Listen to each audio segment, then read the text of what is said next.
বাংলাদেশের ইতিহাসের কতটুকুই বা আমরা জানি? আমরা জানি রাজাদের গল্প, যুদ্ধের গল্প, সাম্রাজ্যের গল্প। কিন্তু এমন কিছু ইতিহাস আছে যেগুলো কোনো বইয়ের পাতায় বড় করে লেখা নেই, যেগুলো লুকিয়ে আছে পাহাড়ের নীরবতায়, পুরনো কাঠের গন্ধে আর শত শত বছরের প্রার্থনা শব্দে।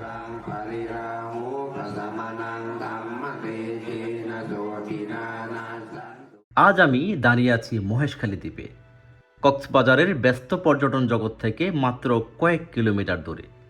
কিন্তু এই জায়গাটা যেন অন্য এক পৃথিবী। এখানে সময় চলে অত্যন্ত ধীরে ধীরে। এখানে ইতিহাস কথা বলে ফিসফিস করে। আর এখানেই দাঁড়িয়ে আছে প্রায় 283 বছরের পুরনো বড় রাখাইনপাড়া বৌদ্ধ বিহার।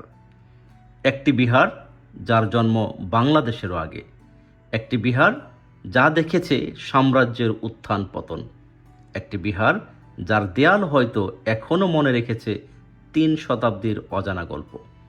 কিন্তু প্রশ্ন হলো, কে এই বিহার নির্মাণ করেছিল? কেন এই দুর্গম স্থানে? আর কি এমন রহস্য আছে এখানে যার কারণে শতাব্দীর পর শতাব্দী ধরে মানুষ এটিকে শ্রদ্ধার সঙ্গে দেখে আসছে? আজ আমরা খুঁজব সেই উত্তর। স্বাগতম ট্রাভেল ফিল্ডে। সাথে আছি আমি মশিউর রহমান। ইতিহাসের গন্ধমাখা এই বিহারটি দেখতে আসতে চাইলে আপনাকে প্রথমে পৌঁছাতে হবে কক্সবাজার শহরে। সেখান থেকে বাঁকখালী নদীর ঘাট হয়ে ইঞ্জিন চালিত নৌকা বা স্পিড বোটে করে চলে আসতে পারেন মহেশখালী জেটিতে।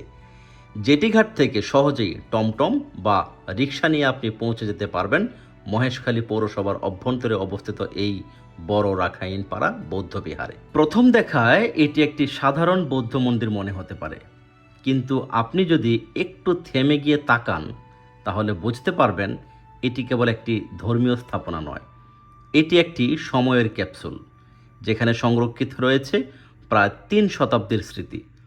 এই পাহাড়ের উপর দাঁড়িয়ে আছে এমন একটি সম্প্রদায়ের ইতিহাস যারা বাংলাদেশের উপকূলীয় অঞ্চলে নিজেদের সংস্কৃতি, ভাষা এবং ধর্মীয় ঐতিহ্য ধরে রেখেছে শত শত বছর ধরে।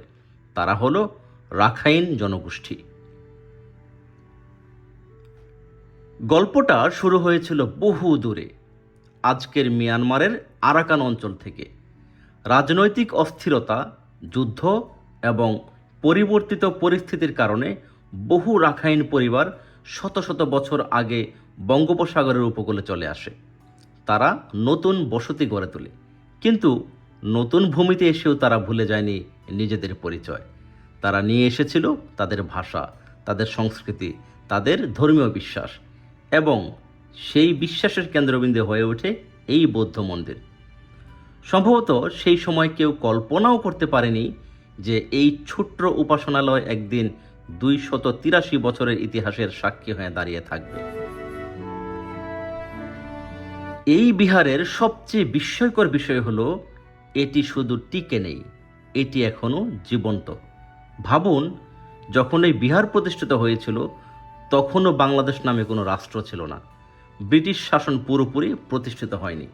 শিল্প বিপ্লব পৃথিবীকে বদলে দিতে শুরু করেছে মাত্র।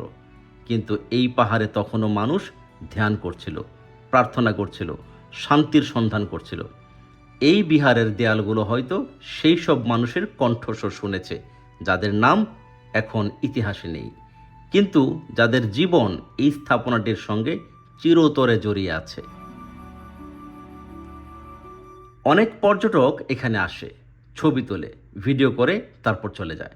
কিন্তু খুব কম মানুষই অনুভব করার চেষ্টা করে এই জায়গার নীরবতাকে। কারণ কখনো কখনো নীরবতাও কথা বলে।